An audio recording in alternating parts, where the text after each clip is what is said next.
Guess what, y'all? We are back on the road. That's right. No Holds Barred. The live tour is coming to you live, and we are so excited. Don't worry. It's not going to be some boring book club where you're just sitting there with us reading. You know we're going to turn it up. That's right. We're bringing No Holds Barred, a dual manifesto of sexual exploration and power to life. And tickets are on sale this week for our patrons only. You get early access on Wednesday, so make sure you hit that Patreon app and get your code for early access. Make sure your hole isn't barred when you showed up to the show. Bye. Hey guys, welcome to another episode of Decisions. I'm your girl Mandii B. I'm Weezy, and you know it's crazy to have a couple that aren't known for closing. Like us having normal people today, it's just weird. Normal, subjective. Oh, that's right. I'm sorry. Normal in this economy is not having more than 2 children, and they have 6. So I was looking at the clock like 1, 2, 3, 4. By the way, I have to give y'all your props for being celebrities. 8 minutes late, on time. That's crazy. That is crazy that you calling them out for being late. And you know what? It wasn't that bad. You know what No, actually really, happened? It wasn't. I will say it. I have a Cybertruck, right? Oh God. And coming through Brooklyn in the Cybertruck, I got every middle finger here. I got people cursing me out, standing in front of me. Someone put a dick on his car. What on it? Nobody put a dick on my car, but like they really upset. They act like I bought it from Elon himself, like But so that's coming to Brooklyn. You know what's crazy though? Hmm? Having that conversation with how much. I mean, also Brooklyn's like one of the most like progressive boroughs now. Yes. So like, what's crazy is everyone who stuck up your middle finger. Guess what? I bet they check every morning their ex account. I'm sure because hypocrites. Okay, I have a Tesla in LA, and I was like, damn, this isn't happening to me. And my homegirl's like, bro, because we all got Teslas in LA. Everything's electric. You get the extra tax credit from it. She's like, so we hate him, but there's too many of it here. To see a Cybertruck is like, you staring. Yeah, he gave me middle fingers. One guy stood in front of me the whole time, like I'm not gonna move. I'm like, Jesus. I'm like, all right. Like, gee, well, I would have rolled down the window. Do you know who I am? This is mine is so tinted up you can't even see inside. This is old school Brooklyn. Like if this would have been old school Brooklyn, I could have got out. We could have got to a fight, and then I would have made it on time. But y'all getting too much now. Yeah, now we get sued. My wife got on heels, so we just real life, real family. Mm-hmm. So this is your second book. Introduce them. Oh to the God, listeners. so Girl, sorry. damn. I'm just so hyped. Okay, let me do it. Okay, here we go. We got DJ Envy and Gia in the building. Not you said DJ Envy, like how they say it on the Breakfast Club. Charlotte McGay and DJ Envy. There you go. Your name never got messed up in that, did it? Yeah, it did. What did they? He said my girl DJ Envy. Oh my God. He said my girl a lot. That's my girl DJ Envy. She's DJ Envy. Like he messed it up a lot. But didn't he know who y'all was at that point? And the funny thing, he wasn't playing. Like he was just really reading it, and I guess maybe he was drunk, or maybe it's just Webby. But he did it for at least 20 minutes and said the wrong names for 20 minutes. That's one of the best like flubs, bloopers. Like I play that probably every few years just for fun. I love it. Well, and I love that we have y'all here. You guys have a book coming out this week. That's right. I love it. It's your second book. So the first one, Real Life, Real Love. Mm-hmm. And we'll talk about that because real love, what is that? Okay. What is that, hun? And now you have Real Life, Real Family. Family, what is that, hun? What is that? And what made you guys decide to do a second one after the first one? Y'all just loved the process of it? Did it make y'all closer after the first one? Yeah, all of the above. I think Real Life, Real Love, we actually should have came here for that one because it was all about our relationship. I got some questions about that one. We going back there, okay? It was all about our relationship. If you don't know, Gia and I have been together 31 years. We've been married 24. So, we've had everything. Ups, downs, lefts, rights. Like, we deal with everything when it came to love. And people always ask, why were you guys so vulnerable? Why did y'all tell so much? But I tell people all the time, so many people are going through it. And kind of like this podcast, people are scared to talk about it. Oh, I thought he was saying we going through it. We already know Envy. Damn. No, I didn't know. I wasn't talking about that. I'm curious, Gia, you're a mom and a wife. You wrote about both of those roles. Which one was harder? Oh, that's a good question and a unique question. No one's ever asked I'm that. trying to get my journalism on. Yes, being a wife. Being a wife is harder than a mom. Being a wife okay. is more difficult than being a mom. As a mother, things come to you naturally. Ooh. And not that you always get it right, but there's this inherent feeling, this inherent inclination to nurture, to care, to love. Individuals that inherently love you back. Right. So you're not dealing with a full-fledged adult who may have their own issues or their own problems that they're bringing into a relationship where the two of you have to become one and then create a family. So one is a lot more pure and untainted than the other. Gia just said she is saving the kids, not the husband, if they drown. That's what I just heard. Ivy, you better If they're on a book, hurry on your back and float, Ivy. She said she's not saving you. But okay, I love that answer. I got It a makes sense. follow-up that's got me curious because we hear so much when moms are saying, like, once you get past 2 or 3, like, it gets easier. Once you get past 2 or 3, it gets harder.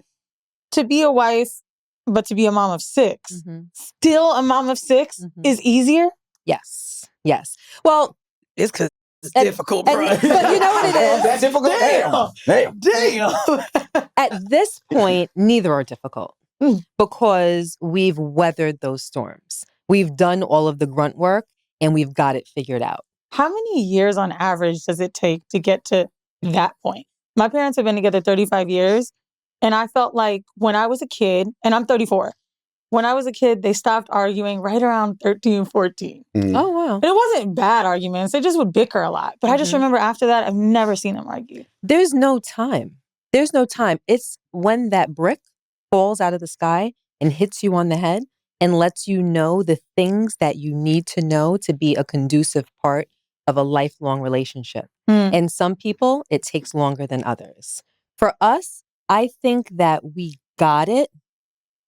I think we got it. With no facades, with no pretense, with no smoke and mirrors, like really, really, really got it about 13 or 14 years ago. Ago.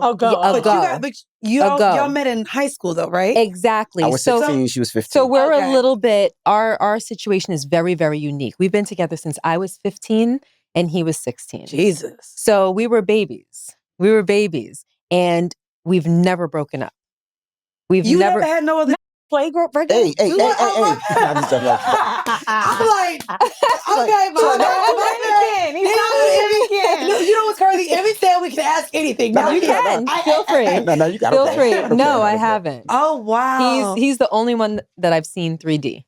Not 3D. She said, yes. He's the only one saying that they didn't believe you. And honestly, people said that they didn't believe like me. it was in the Reddit, like there's no, not tell me. Do tell. I really love it because I like to like deep dive shows, White Lotus, whatever. But I remember when I saw that and I was like, that's kind of surprising to me because if in true, you're getting famous as, early 20s, how the fuck am I going to be out here exploring? Like everybody know my man. And I don't think it's as normal for like, I think not exploring like cheating. What do you mean everyone knows the man? Like I'm saying, if you've been together that long and people are saying there's no way he's the only person. If you're with someone who's in the spotlight, how can you do that? Maybe in normal relationships, shit like that could go on, but like, no. Because it really makes both parties look crazy. You know what I mean? Of course it does. You can't just sneak around. They're going to be like, aren't you? But if I'm being honest with you, I never wanted to. I'm not that type of person. I'm a very, very loyal person in all forms of life, to my husband, to my children, to my friends. I'm a loyal person. If there's a moment that I intend on stepping out or being with someone else or doing something that I want to do, I feel that as a human being, I have the right and the power to say so and to let you know up front. I would never go behind his back and do anything, and I never have. Which is why, with the success of Real Life, Real Love, no one's ever come out.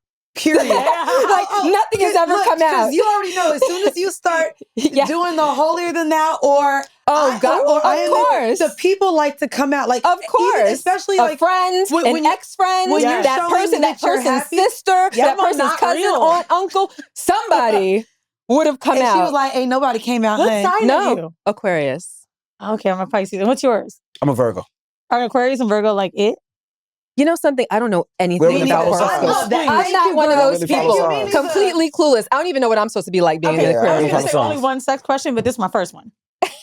So, what's the longest spurt that you guys didn't have sex? Like, was Ooh. it related to baby, Pregnancy or- postpartum, hard times, whatever it was? Probably the baby. Probably having a baby, having a child. I think, the longest time that we went without having sex was told to me by my doctor. So I think it's after you have a baby, you think I'd have, this would be ingrained by now. We've had 6 of They us. say 6 weeks. I think Wait, it's six, the 7 longest I weeks. think it y'all was ever went was 6 a month? weeks. 6 weeks. I think 6 weeks Yeah, 6 after you weeks. give birth. Wait, no. Amy, get off of her. And we might have your halfway. And we might have got halfway. 6 kids. We might have halfway cheated that one Yeah, too. yeah, definitely, yeah.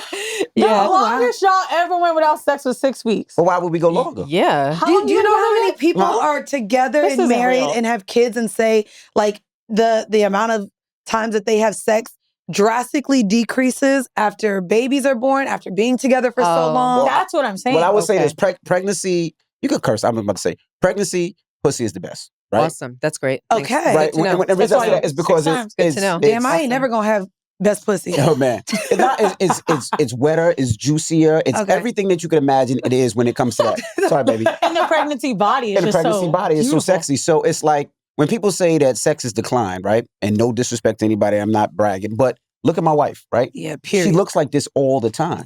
So I want to knock off all the time Awesome. when I This is wake great. up, when I Good. see her, It's good stuff. when she's eating, when she's taking the kids. Everything is sexy to me. So Okay. it's like the biggest problem we have now is all our kids want to sleep in our bed. Yeah. That is the biggest Oh. problem we have now. So it's like So we can't get it in. So it's like, we'll go to a dance competition and we got to bring our kids downstairs for dance. We'll go upstairs and get it in for like 30 quick minutes Oh, and then come back down. Oh, damn. But like that's Yeah. what it is. But you also got to think.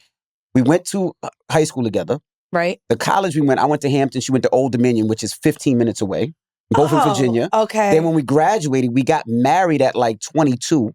We bought our first house at 23. wow. That's amazing. So we've been together that long until where we are now. But so we've never separated. There's never been Yeah. a break.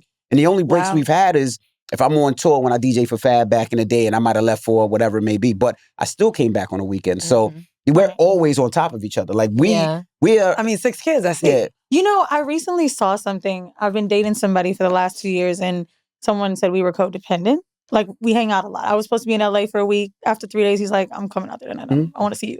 Mhm. And I realized we spend so much time together, and I'm like, okay, is this bad? Should I be giving it space? And I saw a video. I can't remember. I think they were on Shan Booty's podcast. Mhm. And he was like, our codependency works for us. Like, Mhm. this isn't considered needy because we enjoy this type of space. Right. Do you Exactly. think that's what keeps you fucking all the time? Yeah. Because people say them missing each other makes you crazier. But you know what? Our relationship is different. Like even from our friends or people that talk about it, like we are on top of each other all the time. Yeah. Like when I get off of work, when I get off the Breakfast Club and I'm driving home, I'm talking to her on the way home. When in the morning, when she's up at 5 a.m, I'm talking to her on the way home. Like we are constantly talking to Right. each other. But it's to the point, and I know people say it, but she's my best friend. So it's like, if you tell me something that's not supposed to be told, she's gonna know. Like that's how our relationship is. Like I tell everybody all the time, if you tell me, Gia's gonna know.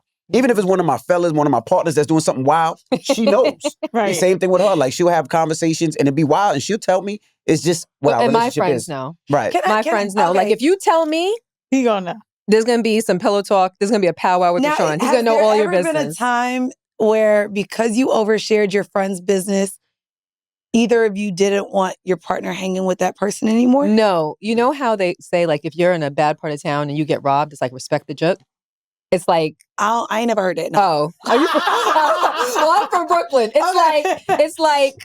It's some messed up stuff, but you got to respect it because you should Okay. know what comes with the territory. Okay. That's pretty much what the Okay. term means. She said you got some hoe ass friends, but it is what it is. Okay. Yeah. So, Basically. so Okay. if I tell you something that you really have no business knowing, you have to respect it because Okay. it should have been kept from you in the first place. So if you feel some type of way that I'm not going to appreciate, keep it to yourself. I'm not Don't mad give at me that. any residual energy because if you do, then I'm never going to tell you anything again. You got to respect it. I'm not mad at that. Yeah. And my single friends fuck with Gia. Like Oh, when yeah. we go to the club Oh, yeah. and I'm DJing, she be like, yo, that one right there.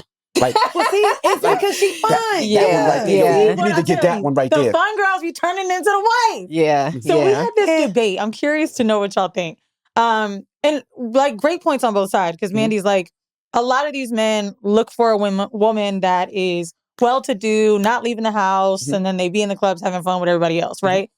On the contrary, which that is true, I kind of feel like a lot of the fun girls that were out turned into wives. Mhm. Do you think there needs to be a blend? Like, if she wasn't this cool, like, Absolutely. yes, My wife has to come out with me. Like, we have fun. Like, we go to the clubs. We'll go to the Jamaican. We go to strip clubs and we have fun. Like, it's not one of them things that are like, oh, we have 6 kids, we're bougie. No, we go and we party. And my kids are 20. One of my oldest are 23 and 21. They come with us. I think I saw you DJing a Netflix event when your daughter was there. Yes. And I was like, my daughter be wow. there. My daughter only likes to go out with me because she's like, no, I have more fun with my dad. Like, no, my dad. I'm skipping a line. Yeah, I'm skipping a line. Even my son FaceTimed me the other day. He's at Club Live with 50. And he's in the section with 50 next to 50. 50 gives him 1,000 singles to throw at the strippers. They went to Club 11 after. I was about to say at 11 because there ain't no strippers that live now. So I called my son. I said, look, how many singles you left with? He was like, well, I got left with like 400 because, I only threw 600 to 50 left. So I'm like, I'm put these 400 in my pocket. He's acting like a bad bitch. He is not keeping the money to throw. He's a college kid. You better up his allowance. He should not be having to take money from 50. But is there any part where it's like, oh my God, this is so embarrassing because my dad's DJ Envy? Oh, yeah. He's always embarrassed. Oh, yeah. The Breakfast Club embarrasses the shit out of him. like when Charlamagne plays those games, he be embarrassed all the time. His daughter's got to get it way worse than you. My you know what it is? My Madison doesn't give. She doesn't care. But Logan, he'll send me a meme that he'll see in a meme online. Funny. When Charlamagne gave me the butt cake, he'll send me a picture of the butt cake. Why, Dad? Why? Why, Why all the butt talk? Why? Is it necessary? Yeah. Don't you know you have a son? You got a kid in college. You got a kid in high school. You got to talk about asses all the time? Crazy. Oh my God. Nah. That is funny. All the time. I want to have some fun with y'all with our hypothetical section. Yes. I picked out a question for each of you. Okay. So, Envy. Yes.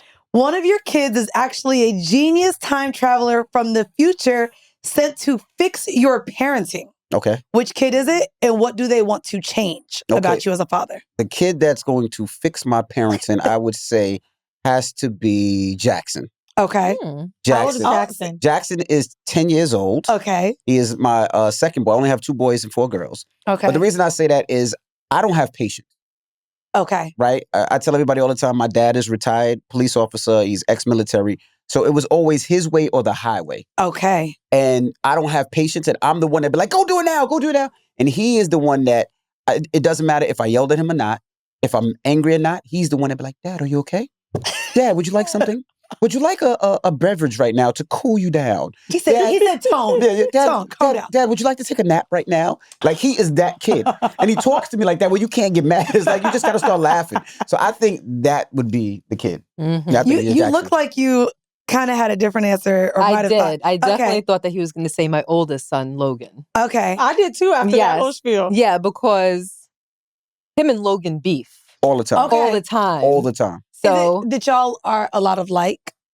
Like, I feel like most kids who beef with their parents is because a lot of times they just see each other in themselves, and it's sometimes the worst characteristics of each other. Like, fuck, I got this from you. Damn, you are me. Right. You know what I mean? Mm-hmm. No, we're alike where he's a hustler. Like, he goes out, he knows what he wants to do. He doesn't stop. He likes to grind. But he's like his mom. Okay. And when I say his mom, like, if you ever argue with somebody and somebody's an attorney, like they have every fact, it's like they were waiting for that argument. That's me. That's Gia. Oh, okay. Right? So it's like when you get in an argument, she start hitting you with a fact. Remember what you did in 1932 when you was a slave? Like, that's Gia. That is Gia. That is crazy. But that is also Logan. Yeah. So since I can't beat Gia, I know I could beat Logan. Okay. So that's what I would say. Okay. Mm-hmm. Gia, yours is, in another universe, you and Envy are both 18 again. Okay. But you lived through all of the chaos of young adulthood again. So bad apartments, terrible jobs, the ramen dinners. Mm-hmm. Would you relive those years again in order to make changes? If so, what changes would you make? And if not, which chaotic moments do you believe were necessary to get y'all where you are now? So my answer to your question is that I wouldn't change anything. Okay. Because I'm not a big believer in regret. Okay. Because I'm one of those people, and my son Logan, if he were here, he'd be like, I know what she's about to say. I'm one of those people that believe that everything truly does happen for a reason. Okay. And I believe that there's so much wisdom and so much lessons in the mistakes and in the bad things that happen to us that you can't learn unless you go through them. There's so much to be said about understanding someone else. Because, someone will be going through something terrible and you say, oh, no, I understand. You really don't. Right. You really don't. You understand as much as you can possibly understand Based on the without people you going experienced through it Right. yourself. Yep. But you never really understand. So for me, it might sound a little crazy, but I like to collect bad experiences. Okay. Because Have you said that before? out loud? Yeah. Yes. No, Wow. I'm just thinking. That's such a sentence. I like to collect bad experiences. No, it's the first time I think I've ever said it. I've never been asked that question before. But I really do. Yeah. Oh, I'm two for feeling two. that. In a sense, because it gives me a certain level of compassion and empathy Mhm. for others. Because the more bad things that I experience, the more I understand people, the more I understand the world.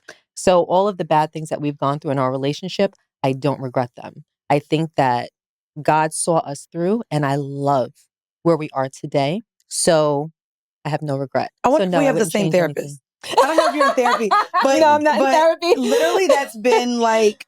So I've been trying to remove myself from a lot of the decisions or the person that I thought I was in the past. Like I view my past selves as like different people almost. Mhm. And because I'm so proud and standing where I am today, my therapist is getting me through like you might not be here or have the stories to tell on this podcast or have the So friendships or true. experiences or people in your life without those Yes. things. Yes. And I said it on this pod too, and I think people have been able to see it. I got in my first relationship at 30. Mhm. But your When- first relationship ever? Mhm. Okay. Stayed after many times I should have left. And then in breaking up, the healing journey was it did allow me then to see, oh, I see why people stay. I see why You see? I see why it hurts. And Yes. I'm not gonna lie, we've been giving fucking advice on this pod for the last 8 years. And it wasn't until I went through that relationship that I was like, oh, I get it now. And I apologize even for however Yes. because I was like, damn. Because you it's only not as easy to- understood as much as you could as much as I understand could understand, and I was without like, going through well, why stuff the fuck you just yourself. don't leave? Why Mhm. would you say? How do you find forgiveness in what you just experienced? And all of those things that I Yes. hadn't had any real experience in came only through that experience. Yes. So I love that you said that Yes. because sometimes we regret or feel like we wasted our time. And there's so many elements of learning from it Yes. or healing from it after you're like, oh, there was a lesson here. And every experience is a domino. Like when you think about dominoes falling and it ends up in a particular place, if one domino doesn't fall or falls in a different direction, then you're off in a different trajectory. Right. So maybe had you had the wonderful relationship that you probably desired at 30, and you might not have this podcast, you might not be changing people's no. lives. He ain't the reason for this podcast. Oh, no, but I'm just saying. Because that nigga think, No. oh, you was with me for the content. I'm the one who made the podcast. No. What I mean No, is, nigga. one little thing But can yeah. change a trajectory, and it can take you off in a completely different. You might not have had an idea that inspired this. For instance, it could be anything, but you could be somewhere completely different without that one domino falling. Oh, it's funny. We talked about it with Tempest. Shout out if you guys haven't yet. Our book, No Holds Barred. When Weezy and I first got into the process of writing our book, there were chapters that were, she was single, I was in a relationship. During the process of writing it, she got into a relationship, I became single. And so it changed literally chapters in our book. I'm sure you guys explored Did you guys felt that too, like with your book evolution. Yes. One of the final chapters of the book we tossed. I wrote when it wasn't that great.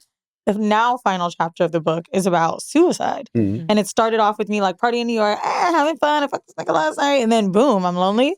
And it was crazy because we were on a call where we asked her favorite chapters and she said that one. And it's interesting to me how the forefront of what you think things will be about. It's not really what happens. It's not where the grit comes from. Right. For you guys, what's something you told in either book that you were like, I can't believe we just gave this up? Come on, you know the answer to this question. Okay, not the first one. Give me the new one. No, both of them. I want to The first one, I don't care, but the first one is the orgasm thing. Right? You know, Oh, that you never made her orgasm. that was back Which is home. crazy Well, because not never, up until a certain point. Which is crazy that you said you stayed, because girl. My mouth game was good. It's just my pen game wasn't not good. how it works. Yeah, Right. so wait, for clarification. Here we go. My mouth game was good. For clarification, up to a certain point, I wasn't regularly having orgasms through intercourse, but I was having orgasms in other ways. Oh, Which is that's not what I thought. that's not what I heard. Because that's not how the media spun But it. that's, I mean, Had anyone read the book, they would Okay. understand. Oh, we gotta Okay. make sure And they'd people be got clarity. clear. on No, that. Okay. it's not that I was this long-suffering wife. Who, that's what they made it seem like. no, they did. it wasn't Poor that. It Gia. was Hashtag poor Gia the whole time. like GoFundMe's for Gia. And they were sending her Not roses GoFundMe, and orgasms. dildos and all types of things. Yeah, no, I'm gonna be that honest, I wasn't think that's it. most women, unless you're touching your clitoris. There is something said like 88% of women are experiencing vaginal penetrative Right. orgasms. Yeah. Right. That's the thing. Right. Of course it is. And that's why we thought that there was value in telling the story. Yeah, well, You know, they took that. Sharing our experience because we figured that so many women would relate.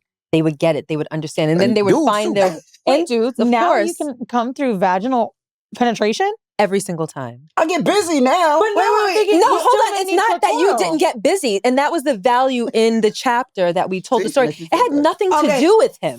So I'm gonna blend horrible decisions in just a little bit, and I Yeah. don't know which one to ask this tip for. Both. But if you went from only orgasming from head, Mhm. and then now you're able to do it through I penetration, think this is for Gia. what? Well, what happened differently that you then be able? Did you incorporate something different? Did you tell him what he had to do? Like what? How did you get there? But let me start. Okay. So, which is the fucked up shit about, men entering the sexual space, right? There's nobody to talk to, right? You never sat down to your boy and be like, yo, bro, how you have sex? You look at it. Sounds crazy. No, you're right. You're right. What do most guys do, right? Even the guys in the back. They You watch porn. right? And when you watch porn, all you see is bang, bang, bang, bang, bang, right? And you be Yep. like, wow, I need to do that. So you start trying to do that. Okay. Bang, bang, bang. And, you realize there was no sensuality. You Yep. realize there was no touch. You realize it's a movie. It's a porn movie. But I didn't realize that because she never told me. You was that. like, I'm a porn star. Ah. Okay. Exactly. Slow stroke, Gia. Me too. Okay.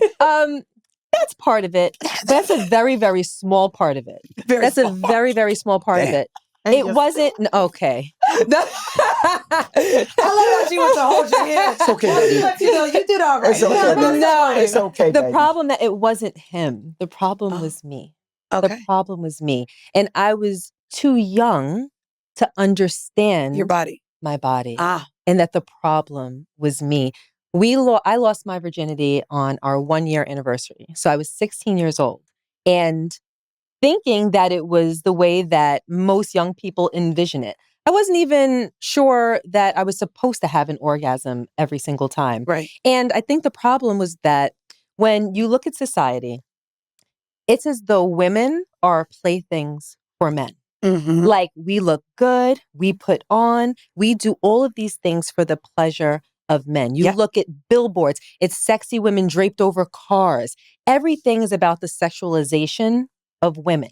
So when I was in that role, it was about me performing for my boyfriend, Yes. me performing for my husband. So I was in so much of a pleasure mode that I neglected myself. I don't even know if I saw the importance in myself being pleasured. And to be honest, I was pleased knowing that he was so It's pleased. so clear, Yeah. though. And the that- first thing you said, you're a giver. To talk Yes. about how much you love to nurture. Not saying that a lot of women don't carry this innately, Mhm. but I feel the same. And I think a lot of times, being that you can have pleasure at the service of giving and being someone's subservice, whatever it is. Yes. I think we really don't prioritize self because we are so used to being satisfied from that one Mhm, thing. mhm. And I hope a lot of people that maybe do have trouble orgasming during intercourse, Mandii and I have said this for years. Like, Mhm. V. Simone, actually, you're going on there soon. Mhm. She hadn't had an orgasm when she first came on Horrible. And we're like, girl, masturbate. And she Mm. hadn't really knew much to do. I don't think she had even used toys at that time. Mhm. But I think that's the biggest thing. Also, title chapter. You can't. No one can please you unless you can please yourself. You I know knew what how mean? to please myself. But Yeah. but Mhm. learning your body and being able also to communicate Mhm. that to a partner. Mhm. Like you doing it, does he know the motion? Does he know the pressure? Does he know Right. how and that has to be communicated. And sometimes when we go into the bedroom just wanting to please our partners, Mhm. it's hard to communicate that he might be doing something wrong In your or defense, not. Envy, you know? the vagina is way more difficult. It is. I'm No, a it circle is. girl. I'm not this girl. I'm not a this girl. I need a slower one. Yeah. Then just two. The vagina's way harder than the peen. But I'll tell Penis- you what, in my experience, it didn't even take all of that. For me, it's once I let go of being a performer and making sure that I looked good and I sounded good and my body looked good in this position and I was doing all of those things. Once I let that go and concentrated on myself, it wasn't even about how he touched me. How in love I was with him did the trick. Yeah, but also It really men love a did. little dog in the bed. Be like, like make a little mess. All of Do that. a little bit. All of that. They don't need you to look. I love all of that. You know what I mean? All of that. They like you looking a little messy, a little Yes. disheveled. All Yes. my hot friends, Gia, say the same shit. Oh my God, I'm thinking about how I look. And I'm like, bitch, we are. Bitch, they like you to look a little ugly, actually. In the bed. At times, yes, They do. yes, They yes, do. yes. Well, I like to start out pretty, and I don't care if I get ugly in the interim, but I like to start out a certain way. But it wasn't even about how the fact that he was touching me was enough. I mean, every single time. He doesn't have to do. Sometimes I'll be like, baby, you don't even really have to move. Like, Oh my God, that's so hot. it's like, do I not say that to you all? It's like, you don't even really have to do much. Like, you're tired, it's okay. Like, We got 6 kids. Yeah. yeah. So for the reactionary for this, I'm going to blend both books here. Okay. So I'm going to throw in some pop culture reasons and then I want y'all's takes on them. Okay. So we know what happened with Matt Barnes in January with all of the affairs he had and his partner leaving. Cardi B and Offset have been public about the infidelity happening within their relationship and now going through a divorce. And then just because I love housewives, Real Housewives of Beverly Hills, Dorit and PK are getting a divorce. And they've vividly talked about not sharing that they're going through a divorce to their kids. So, few questions here. Does keeping kids in a kid's place work in today's era of social media? And so with your relationship being public, with there being a book now, do you guys have to talk about the things that happen in your relationship that's adult shit? Whether it be infidelity, whether it be an argument, whether it be real life shit. How do you have those conversations with your kids or do you keep them out of it? I think for our older kids, 23 and 21, yes, absolutely. They know everything. So at what age though are kids, is it, because to be honest, when I was growing up, I knew my daddy had multiple girlfriends. I was like 9 and I knew it. Of course, we didn't. There was Jennifer 1, 2, and 3. These are his friends. Like when I look back in my childhood, I'm like, bro, there was so much I knew what the fuck was going on and y'all wasn't being honest or being real with me. Or I could tell when my mom was hurting or crying in the room and she come out and everything's okay. It's not. Like a part of me resents not being put onto the things that was actually happening. So I want to know at what age do y'all feel comfortable, or do you suggest parents start actually being honest with their kids? I don't necessarily think it's about age. I think it's about how does it affect the children? So in your situation, you knew. Yeah. You knew. So you knew. So I think that it would have been beneficial to explain things to you in a way that you were able to digest. Because if not, you're carrying that burden. Right. And it's affecting you psychologically, while at 9 years old, you don't realize that it's affecting you psychologically. So there does need to be some type of explanation or clarity provided for you, even though you're 9. Because if you're old enough to hurt from it or be affected by it, then you're old enough to be spoken to about it. Okay. So I don't think that there's a particular age. I think it depends on the reality of the situation. Aside from that, things that don't affect children, I think that a child needs to stay in a child's place. Okay. I believe in the innocence of children so wholeheartedly, and I think that parents should do as much as they can to allow their children to hold on to that for as long as possible. I didn't tell you, but yesterday I finally told Jackson, who's 10, that the Easter Bunny and that the leprechaun and the Tooth Fairy don't exist. Oh, look. Okay, wait. I said, look. Wait, and I'm sorry. why did you do it? I didn't consult with you because, but he asked me straight. We were in the car coming back from soccer. His friends must have told him. He was having a conversation with his friends, and he was feeling like the dun-dun-dun in the group. And I didn't want him to suffer that humiliation, but we kept it as long as we possibly could until it affects him in a negative way. But Santa Claus still exists. I don't care what his friends think. So, and he asked me about 3 times. So much so he said, "Can I help you put the eggs out then on Easter for the other kids?" And I said, "Yeah, you can." I was like, "You can get up with Dad." And yeah. That's part of something that we do. And we're going to have an argument about this later. That you didn't tell me first. He asked me on the spot. You don't understand. I'm saying we don't really care about the I'm leprechaun. the Easter Bunny. Oh, you're the Easter Bunny. I'm the Tooth Fairy. She said don't fuck with the leprechaun. But the rest of them niggas, that's me. Why? Because you over 6 foot? You like, that nigga don't exist. But I'm the one that, you don't understand. Like, I get a joy out of putting the toys together and, and getting their toys. I get a joy out of waking up 5 in the morning, 4 in the morning, putting the eggs all over the yard, letting That's them go so crazy. much fun. I get a joy out of that. So the fact, Messing up the room on St. Patrick's Day because the leprechaun is supposed to come and mess up the house. Yes. So we mess up the house get and a mess up the room. joy out of that. That's my birthday, and I've never I'm not heard gonna that. lie. Oh, yeah. That is Yeah. some new age parents and shit. Yeah. When I get a joy St. out of that. Patty's Not Day, in the my goddamn leprechaun house. comes and messes up the house. Oh, yeah. He comes and messes up the room. Sometimes he steals things from your room. Yeah. He's I naughty. just thought he had the pot of gold in the You know rainbow. what it is? The more kids you get, the more shit you gotta start doing.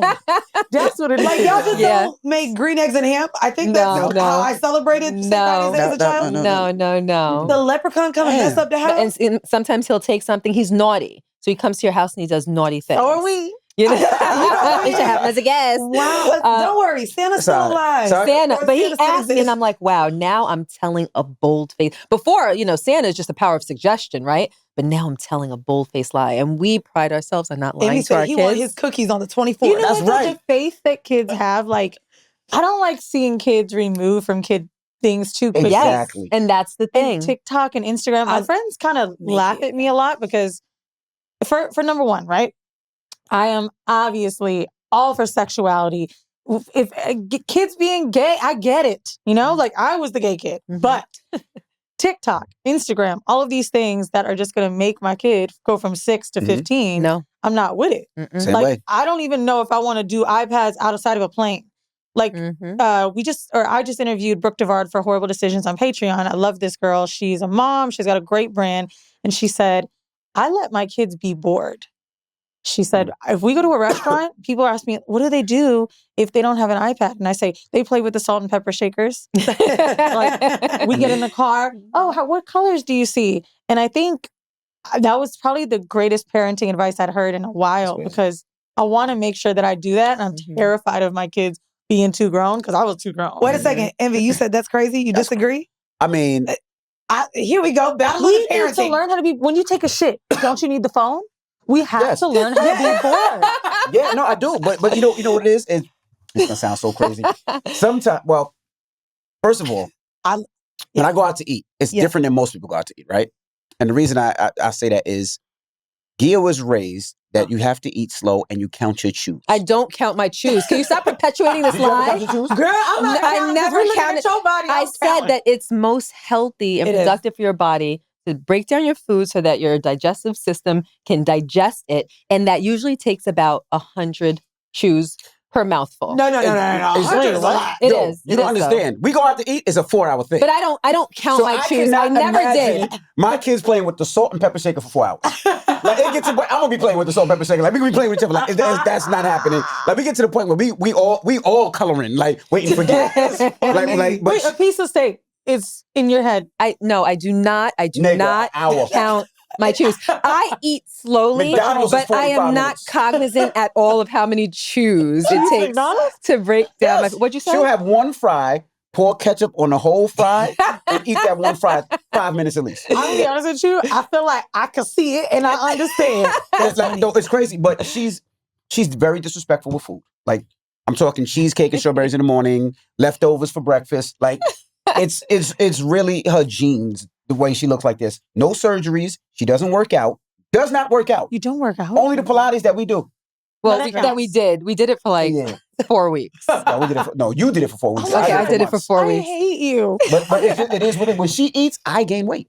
Like, it's like I'm y'all at that with it. connected. Yes. Oh, I have a question that I actually asked Brooke. So her and her husband, they have a beautiful home in the hills and, they live a beautiful lifestyle. And I said, at what point, what's the thing you kind of keep from your kid? Because your kids obviously have money. They grow up, they know it. How do you keep them humble? Like, do they have jobs? Like, how does that work out once they get to that age? But we're different with our kids, right? Our kids are very humble. They all have chores. They all respect money. But we're the type of parents, we want to see our kids enjoy it while we're here, I like right? that. There's some parents that, when I want die, them I'll to give struggle. it to you. That I Bill want you to Gates struggle. shit? I don't I like don't that. like Fuck that. I want my kids. So, I love cars. My 23-year-old will take the Ferrari out.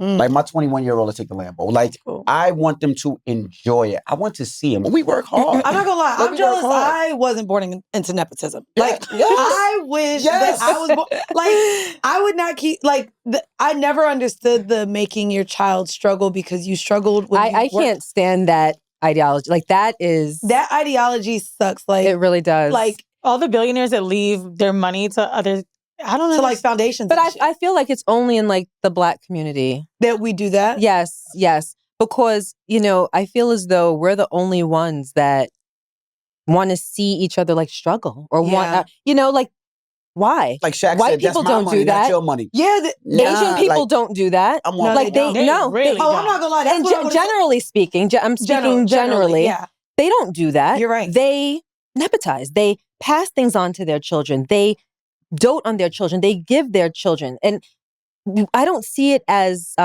potent in our community. And I've always wondered why. Even just to speak about even the iPad or Brooke's choice of parenting, and mind you, me speaking on someone parenting, y'all gonna be in the comments, bitch, you ain't got kids, fuck you.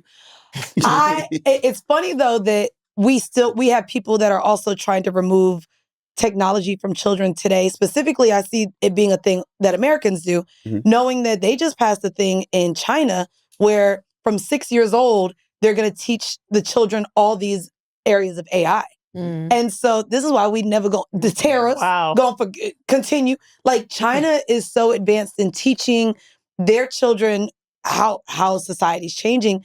And we, especially our community, does want to stay dated. But these kids aren't social. Like, I don't know if you guys have interacted with a COVID kid yet, but my partner and I were talking about this, and he's like, I hate when people act like you gotta let the kids come to you. He's like, they don't know how to talk. You gotta be like, what are you playing with? What do you like? Get on their level. Kids these days, 4 or 5 years old, they are weird, bro. I have so much to say right now. I have so much to say.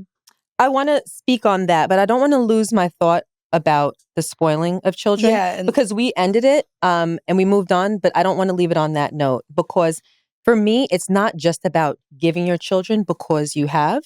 In our household, our children don't receive anything unless they deserve it.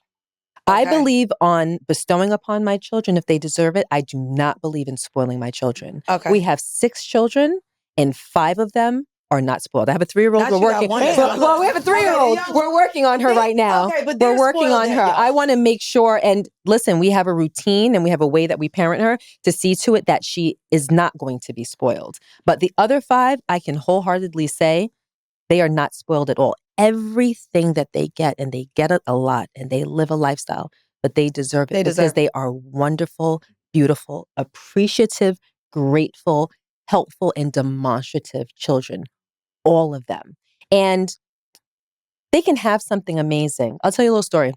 I went to brunch with a girlfriend of mine. She has 2 kids and I'm there with my 3 kids. And my baby was... You bringing the kids to brunch? Oh, yeah. It was like a... Oh, okay. We brought our kids to brunch, you know? And we were talking. And at the time, I drove a very nice vehicle. A very nice vehicle. And this mom is very fufula, shishi, like... She's a bougie mom, you know? And she was making some comments about the car. And then her daughter, who was 10 at the time, was making comments about the car. Like, oh, you guys have this. And she's talking about it. And some of the features. It doesn't matter what car. It was a nice car. It was a nice car. It was a Cullinan. Okay. And what did she... Why did you do that? Anyway. So it was. And she was talking about the star headliner and all this stuff. And I'm sitting there laughing. And the mom said to me, like, why are you laughing? I said, my kids have no idea what you're talking about. And she was like, what do you mean? I said, my kids don't even know what kind of car we drove in today. She said, how could they not know? I said, because we don't talk about material things at my house. And she said, Gia, like, I said, ask London. And London at the time was 10, same age as her daughter. That's how we met, through our daughters. I said, ask London what kind of car we drove in today. She was like, London, what car did you guys drove in today? She was like, I don't know, a Ford. And it's because we have like our family car that I throw the kids in. It's a Ford Explorer. And she would hear us say that all the time, like, throw the stroller in the Ford. Throw the car seats in the Ford. Take it out of the Ford and put it in the other. So she would hear the word Ford. But aside from that, she would never hear Rolls Royce. She would never hear Lamborghini. It'll be like the purple car, the blue car, purposely. Because I didn't want her to start materializing in her mind or thinking that things are of value. That's a great tip, even for people who don't have money. It doesn't matter. Wanting things. I was about to say the people without money, like during tax season is when shit starts. Like we can do things like, and for me growing up, it was name brand cereal. Like we knew taxes hit when we got the public subs and the name brand cereal. We was like, oh, wow, we got a little bit of extra money. Not us going to Olive Garden and can order anything. Oh, yes, like, yes, so yes. those were things like not growing up in materialism. It's weird because, like Weezy said, I love that you say that because it could apply to even Yeah, I don't think that's other a rich things that are thing not to say, no. actually. No, it's not. I mean, when you're bringing up a Rolls But Royce, no, yes, think about brand names. you can, When you got a regular Oh, job, yeah. you still working your way up. I want my Louis bag. I want my this. I want my that. Yeah. You're almost talking about it more. But I think it's really nice to hear that because the more I'm meeting wealthy people with children, it's the first question I have. I don't know if you've heard of Ursula Burns, but she was the first Black woman CEO in America, and it was Xerox. And I was producing a show she was on, and she was like, everybody's asking me what to do with my kids. And like, my kids know they're rich. I just have to raise good kids. Yeah. And I think when you're hearing about wealth, you're thinking about kids, TV, Kardashians, shitty kids, Osborne, all that stuff I was born with seeing. What do they have? My Sweet 16. Like, Oh, yeah. it's not necessarily normal life. Yeah, but the thing, and there's a thing to that, right?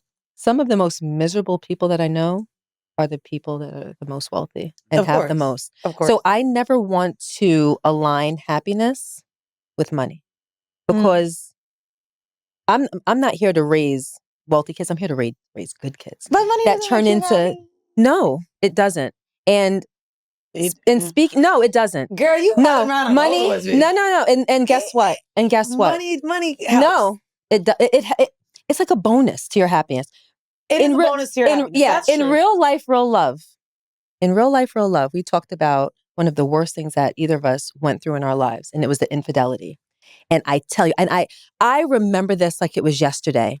I sat there in my bed about a week after I found out, and I'm looking around at all of this shit. I live in a mansion. I got garages full of cars. I got every bag, every label, everything. And I'm fucking miserable. Oh, I believe that. I'm miserable right now. I'm so unhappy. None of this means anything. And I remember thinking to myself, like, damn, women will go through this for like a freaking piece of leather. Yeah. And I had this mental like dialogue with myself, like, it's fucking leather. Like, leather.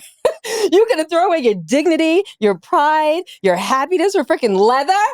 Like, that's crazy. Yeah. So no, material things don't bring you happiness. If you're happy and then you are able to live a life where you have quality things and there's abundance, of course, that's a beautiful thing. But buying a bag does not make me happy. And sometimes I think that for some people, it takes going through some of those bad experiences that I was talking about before, where you learn, you understand, there's lessons, there's wisdom in it. And I've lived a life. Can I ask you then, some people stay for the kids, quote unquote. Some people stay for the afforded lifestyle. If you were this miserable and hurt, what pushed you to do the work to stay? You got time? Because that's an answer. I mean, it's an answer that I can't wrap up in 2 minutes. I really can't. I mean, if you can, I'll do my best. Only because, I mean, we talk about That's a being great question. non-monogamous. You know what I mean?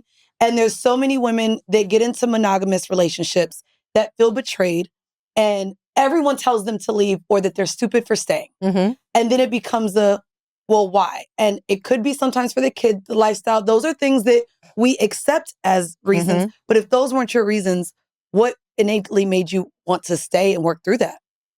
For anyone that wants the full-blown answer, it really is in real life, real love. But I'll do my best to wrap it up. It certainly was not for the children. Okay. I was ready. I had an attorney. I was getting a divorce. It was not something I was contemplating. It was something that was done, signed and sealed. Not quite delivered, but signed and sealed. I don't believe in staying for the children. Okay. That's my personal belief. I would never, because having an unhappy union raises unhappy children. Yes. Children are not oblivious. They're not dumb. They very well know what's going on, and you know firsthand. So staying for the kids, I think, is more so for to their detriment than for their benefit, to be honest. So definitely not for the kids. Certainly not for the lifestyle. And it's not lost on me that people probably perceive me as someone that has a lot, because I do have a lot. And that's just true. So you may be inclined to think that I'm materialistic, but I'm not. I don't really care about cars, shoes, bags. I love my house. I like to have a nice house. That's the truth. But aside from that, I don't really care about the other things. So it definitely wasn't the lifestyle. I stayed because a series of events happened and it was revealed to me and I fought it and I cried. And I'm not a big crier, but I fought it and I cried and I had to learn a lot in a very short time. But I was forced to believe that God wanted me to stay in my marriage. How did I know you were going to talk about God? It was the only thing that could have done that. And at the time, before I learned more about God and spirituality, I wouldn't have even thought that God could have made me stay in my relationship. But there was a series of things that happened. There was, in our lifetime together, and this was a whole lifetime. Yeah, this is a long. There was only one person in our lives that didn't champion my relationship. One person. Everybody else thought the sun rose and shined on us because even though we had a tough time, Rashawn always, he never faltered. In our home, he was always amazing. I never had the red flags that my husband was cheating. I never had a red flag. He showed up. He was there for me. He was there for the kids. Affectionate, demonstrative, loving, everything, generous, everything. I had no idea. So when you also found out, then he wasn't lacking. Oh, Like, yes. No, which no. is Yes. normally Yes. how. Yes. you No, know? he was not lacking. I had Okay. no idea. I was blindsided. I had no idea. But the one thing that I have to say was that he was very jealous, very controlling, very wanting to make sure that we always stayed together. I was Okay. insecure, heavily insecure. Yes. So that was the thing. That's what drove, I came to learn that that's what drove the cheating. That's what drove, certain situations that he had to contend with. Did that moment kind of show you, just as someone who seems very monogamous, Mhm. that sex can just be sex? And I say that because Mhm. for someone not to switch up, Mhm. I mean, as Mandii and I are ethically non-monogamous, it's not new to us, it's true to us, right? Since the start of our show. Mhm. I find that a lot of my friends that have been married a long time, one of my friends recently, and I've talked about it on Horrible, her husband of like 10 or 13 years kissed someone and she wants to leave him. And I'm like, bro, it was a kiss. She's like, you don't understand our rules, how we live. And I That was realized me. I pushed my shit on her. Mhm. I'm thinking, so what? It's Vegas.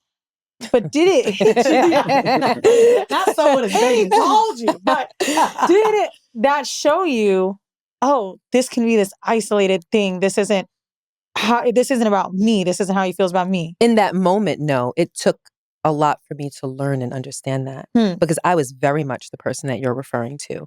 And I was raised by a very strong mother. And for me, my feelings didn't matter. It didn't matter if I loved him still. It didn't matter if I wanted to stay. It didn't matter if I had this attachment that was just going to disintegrate. None of that mattered. What mattered was that I always said that if you so much as kiss another person, I'm gone. And I'm a person of my word, even if it's to myself and I have the ability to break it. That was done. As soon as I found out, in the moment that he came clean, I said, okay, it's over. And it was a few days before Christmas, and his mother was at my house helping me decorate for Christmas. And I left him where he was, and I went home and walked into the house, and I said, yeah, there's no need to finish decorating. And she said, why? I said, Christmas is canceled because Sean and I are getting a divorce. Oh. And it was instant. I didn't have to think about it. It was just a very robotic move for me. It didn't matter how I felt. What did you ask me? I'm sorry. Is that pride? That moment? Yes. It's pride in me being true to who I always said that I would be. That you would be. Exactly. And that's another thing. And you gotta like what I said, what you want for yourself. which I think and the feeling of seeing myself as a strong person and me identifying staying as a weakness. But that's what we create these boundaries that we say, like, and we go into relationships, and when it happens, it actually isn't a boundary. The fact that you stayed, we say that if you do this, I'm gone. Mm-hmm. Once you stay, that no longer becomes a boundary. But has there been a conversation if that were to happen again, or if it was supposed to? I mean, I only say that because, I mean, I stayed after and knew, and I was like, okay, but also I'm not a monogamous, but I have friends who have cheated or have been cheated on who are like, yeah, this is a deal breaker for me, but they stay after multiple times. It takes that Cardi B thing. They, like, No, sorry, not Cardi. Young Miami. He got 4 times. Oh yeah, Young Miami just said, yeah. Yeah, how do you That's grow wild. and have a That's new wild to me. boundary? Like that's wild That's to me. wild. That's why. The Listen, way your face just made so many expressions in one. If y'all are watching this on YouTube, Gia went like she was trying to take this all in. Like, girl, no. She wanted to punch Envy right now. Like, nigga, you better never. God isn't going to come in and fix it again. Okay. You know, like I was saying, there was one person in our entire life that didn't champion our relationship, and Who is that? He is one of my best friends. So I have a best friend that's best friends that are a couple. So it's a husband and a wife. I met the wife in college, and I became very close to her husband. Okay. And he is like my best friend. Why did he not champion? Because he saw Rashawn as controlling and jealous and insecure, and he wanted better for me. Okay. So he's the only person. So long story short, when that couldn't be your friend. I told him, I ain't gonna hold when you. I told him that it was over and he called me and confirmed that we were getting a divorce. Long story short, again, he's the only one. He's the one that said, you'd have to read the book, but he said, you can't divorce him. And I said, why? And he flew to New York. And he stayed with us for 9 days to convince me to stay. And when I asked him why he did that, he said, because God sent him there to do it. Wow. Oh, wow. Yes. And I said, what does that even mean? Because I always believed in God, but I was never particularly spiritual. I didn't go to church, nothing like that. But it was an opportunity for me to learn and to understand what being spoken to by God meant. And then many other people that I did not know. Wow. Another one was Tyrese. Tyrese story, yes, right? Wow. There's Tyrese. Tyrese was one of them. And when I asked him, he told me God sent me. And I said, one. I don't know if I was. And I said, but I know that's y'all. But he didn't. But at the time, I didn't fuck with Tyrese. I didn't know Tyrese like that. We weren't cool. Hey, he just happened to be in New York and listening on the radio. I remember that moment and being so irritated because I was like, I just feel like people really love to see happiness crumble. Mm-hmm. And, you know, as a Twitter girl, right, I'm going to laugh at something for a second. You're like, oh shit. But when you really sit and think about it, it's like, damn. You know, when seeing strong family dynamics, it's just something that's not so common. You know, I can't imagine how much people can't wait to see LeBron next to 2 white ladies on the court side again. You know something that just hit me, Envy? Mm-hmm. I'm a big Jesus and Mero fan. Mm-hmm. And when that moment happened, I was like, why is he tripping? Like, it seems like a joke. Mm-hmm. To hear you just say, money doesn't mean anything to me, and you to know Gia that well, mm-hmm. I kind of now see why you bugged the fuck out. Mm-hmm. Well, if anybody follows the Breakfast Club and knows me, I bug out when it comes to my family. I know. You could take shots at me. So when you say something about my wife or my kids, I don't want to say it on air. Yeah. I want to say it to your face. Right? And that's why I waited for them to come on air. Because I don't like the shots, because I don't do it for ratings. I'm doing that to go back and forth. I'm going to say it to your face directly. And we can look at each other eye to eye, like that moment. And when I said it to them, and what happened? They apologized. But Jesus said he was just playing, though. Right. But no. After that comment, I remember he was like, oh, the checks, I'm just playing. I don't know. But when I saw it, I was like, that's such an intense reaction for a comedian. But hearing you say this so strongly about money and what matters to you, now I kind of get it. Yeah. But, we've been together since 16, 15. So before the money, at one time, Gia had the money and I didn't. So when you say that, I feel like you're pushing a narrative, even if it's a joke or not. And what bothered me with them even more is they were friends to the room. They've been on the show many a times. I just didn't like that stab. So that's why I confronted them in person. And then, they apologized on person, on air. And then when, social media took it off, they went another route. But my whole thing is I just don't play certain games. It's like certain things like if we all family and we all cool and, there's things that happen, we can fix it here. Mm-hmm. Like, we've had conversations before and it's not, not something that goes public. It's like, this is a small industry. Mm-hmm. And like you said, yeah, it's cool. We can Twitter joke and it's cool to see, but we don't want to see somebody lose their family. We don't want to see somebody lose their job. We don't want to see somebody lose everything over something that we hear. I don't believe that other people feel that way. I actually don't. You don't think so? No, I don't. I think most people are innately good, decent. If I fall down on the street, I think somebody will help me. But if that person maybe follows me on IG and they're not doing well in life and they see something crumble for me, I think it feels a little good. I a lot think of people are inherent. I don't think misery that loves company. I don't think that it's about whether people are inherently good or bad. I think people are inherently selfish. I think that most people are people human. do what benefits them Yep. and don't do things that make them feel uncomfortable. Yep. And I think I that agree. that's what leads most people's decisions. I agree. Most. And then some people, maybe if they sit with it a little while, they'll come out on the better side of that and say, okay, well, I should do this because it's the right thing. But I think most people's knee-jerk reaction comes from more of a selfish place. And that's something that life has taught me. I agree. And it's a sad thing about our society. I agree. And it's also doubled and tripled with the level of influencers now. Yeah. You know what I mean? Like I'm constantly looking. I don't think I had body image issues for a long time until Instagram really became a part of my daily routine. And then I was kind of like, damn, I kind of thought I liked myself, but I don't look like this. Or, oh, I thought my apartment was designed right, but now there's wabi-sabi style. Like it's just something else that I don't have. And I'm someone that can get what I want, right? So I think when it comes to following someone, seeing someone rise up, that moment for you guys, I don't know, with children and I love happiness, like I could see people being like, told you, no one's really happy. Yeah, I mean, but anybody that comes in our house or sees us together with our kids, they all say the same thing. I thought I was just for TV. I thought it was just for Instagram. Like we are like that. And as people, like we genuinely try to help. Like when you opened up your Pilates shop, what's the first thing I tell you? Yo, if you need me to come down and do a show or whatever, I'll gladly do it. It was so crazy that you said that too, because I think I mentioned on air, the fitness director I hired literally said, and he likes this. Before the doors were open, he goes, you know, he does this. He likes this. He always talks about how he would want this.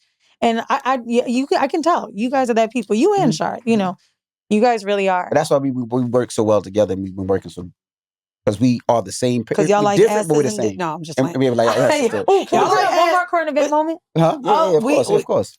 Oh, sorry. Yeah, I want to know the moment now. I know. What's It the is moment, kind girl? of about kids. Okay. What is it? What kind about kids? Okay, watching the Jess thing happen, my whole thing was like, okay, this is partly postpartum feeling. When you were watching it happen, a lot of people were mad at you. Did you feel like, oh, he doesn't get it, this is new mom syndrome? Like, did you think anything about what was happening was related to the part kids? that he didn't get about? People were saying that you were too hard on Jess and that you weren't understanding, like, oh, maternity leave, whatever. As a mom, did you have a moment where you thought this is about kids? No. No, I didn't. Listen, I believe that self-control is very important. However, I never went through postpartum. So I can, and that's another, I cannot speak to it. Wow. I never experienced postpartum. So I can't presume to imagine how she felt, if any of it did in fact have to do with postpartum. But I don't think, just in my estimation, that didn't occur to me. I related it a little bit. I just thought maybe the emotional aspect of it, because postpartum can affect your hormones and whatnot.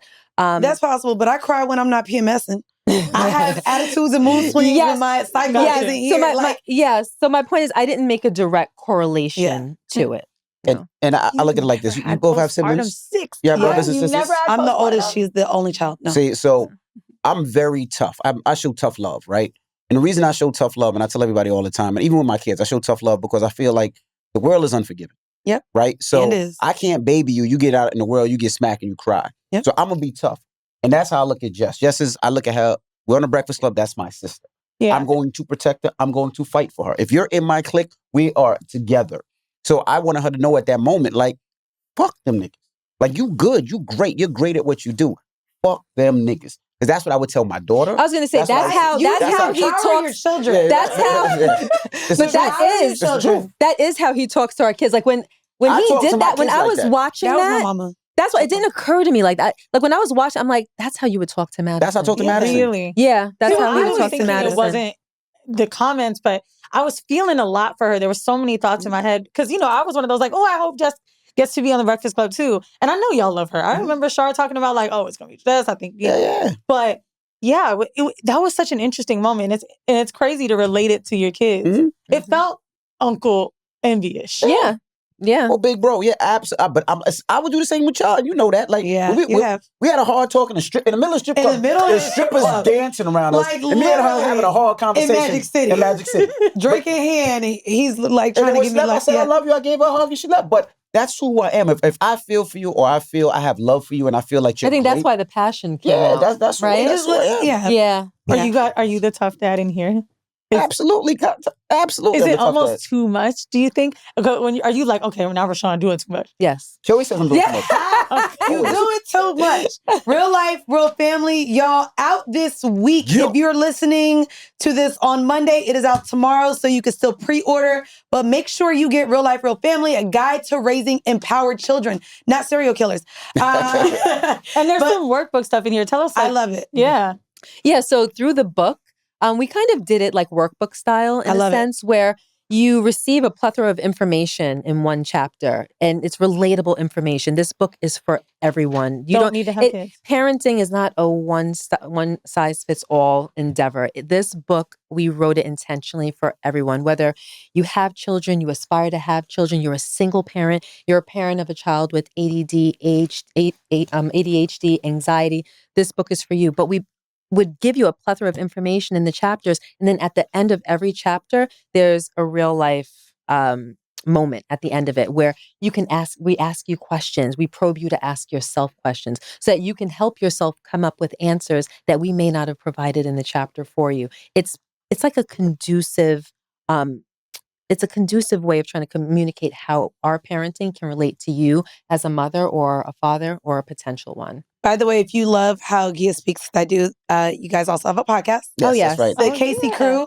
And I want to leave off because I just read the back of the book. I want you both to come on the podcast. You Wait, got to come with your mate. You got to come with your mate. Never. Oh, I had something that's on my mind with my mate. He swears up and down postpartum is not as common in women that have a big support system or a loving marriage. And I think it's such a toxic thought. But when you just said that, I'm like, huh. There might be something to that. I better come. Not with my partner. Okay, I come with my best friend. She don't even want to do podcasts. I don't know. You come by yourself. I'll come with Bodie. I'll come with my cat. Right. By the way, I do want to leave off with this. Not only telling you guys to pre-order and purchase. This book is out this week, April 15th. I love the mission statement. So leaving y'all with something. If you are in a family dynamic, friendship dynamic, work dynamic, we are a unit. We respect each other. We always have each other's backs. We always uplift each other and point out the good in one another. We represent each other at all times. Our overarching purpose is rooted in family, fun, and faith. And last but not least, we are each other's soft place to land. Right. Real life, real family. Also, if you want to double up, bundle, get real life, real love. Yes. Thank you guys. Thank you for having us. This is way past due. So thank you guys for finally making motherfucking time for us. Thank you. Appreciate you guys. All right, y'all make sure y'all get that. And also, y'all pre-order our book, No Holds Barred. Also become patrons, patreon.com/horrible decisions. This has been yet another episode of Decisions. Peace. If you are a patron member, that's right, go on over to patreon.com/horrible decisions. That's where you can get all of the X-rated, raunchy discussions about sex. Welcome to thy Decisions. I am the Mandii B. End scene. Weezy. Hi, everybody. I'm Weezy. Welcome back to another episode of the best podcast. And guess what? Before we talk, No Holds Barred. I'm matching the book today on purpose. Let me show you. We have a copy in my hand. It smells so good. Oh, yeah. It's been signed. It was in my house. It was in Mandi's house. We touched it with our bare hands. And when you pre-order it, you're going to find out. So go, click the link in this bio. Make sure you have a pre-order. We have so many things that are coming attached to this pre-order that will only come with the pre-order and will not be coming with your book that you decide to get at some point once everybody talks about how fire it is. You'll be too late. So make sure you hurry the fuck up. That's right. And I don't know. I started the episode this way this week because I'm really excited. April is like going to be my month of like doing all the things I love. So Dreamville and Othello are on the goddamn books for April. And I got my motherfucking ticket for Othello. If y'all been listening to Horrible Decisions, y'all know one of the white men I love is Sir Jake Gyllenhaal. And then Denzel is my king. Denzel is the one. Denzel is who I love and adore and my favorite actor of all time. So I'm excited. I went to the box office yesterday and made sure I got my goddamn ticket. Way cheaper. $300 cheaper. $300, and it came with me. It was $300 cheaper than what it costs on StubHub. So if you guys are in New York and looking to go to Othello, I know they are asking for your firstborn child for these tickets. But if you just have some time or you're in Times Square, just go up to the box office. Mind you, the ticket I got, I wasn't going to spend the crazy money and have to be up in the mez.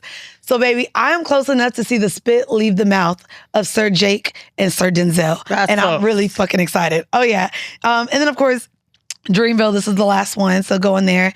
And then, yeah, like this year, I'm like, okay, in between all the work, the move is finally done, my house is in order. I'm like, what things do I really want to do? And so, like, Othello right now, I'm going alone. Dreamville, I know I always meet people at Dreamville. I'm going to Malta in May I told y'all I was going to become a carnival chaser. So for this, I guess, catch up, I just wanted to share all of the wonderful things that I'm about to get to experience. And I hope I find a way to fucking share this shit on social. I'm trying to think, what the fuck? Okay, so my goal is to be in New York for at least 2 weeks straight. My work hasn't been like that lately, and it's been really tough because opening Trap House, it's been so successful, and I didn't expect it to be so successful, and it kind of has been sucky because, like, all these news publications will come through the studio and I can't even be there because I'm working. But I have been doing really cool work shit lately. I just produced this event for, I don't know if anyone's heard of Brene Brown, but she's a white woman that does like crazy, interesting talks about empathy, vulnerability, shame, success stories. I produced this event for her, Malcolm and Kenya Barris in Austin. And while I was there, I was like, damn, there's another fucking news outlet at Trap and I'm doing something for my career, but I can't touch this baby right now. And it kind of sucks because I really want to put as much time and effort as I can, especially because it's body too. And I feel like you ain't take maternity leave. What you mean? Sorry, that was me. Oh, we can dig into that. That was me being petty. No, you didn't need to be petty. That was just me being petty. I'm not gonna lie. I was very maternity leave for your baby. You out here still working. You went. Do you want to talk about your thoughts on this? I mean, I've shared it on 2 platforms already. I mean, to me as a woman, yeah. No, I mean, I have it already out in the universe. But like, here's the thing: you can't be someone that says you're about women's rights and not empathize with Jess. No, and this is the thing.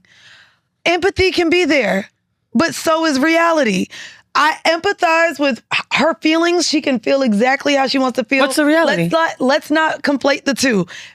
I can have empathy for someone while also being able to acknowledge the very real world that we live in, that the show must go on, that someone may come in and be better. I want to take this away from women just a little bit, only because I was talking to my homeboys because we was trying to talk about it. And shout out to Barry, actually, because he brought up the same thing that 2 other people brought up.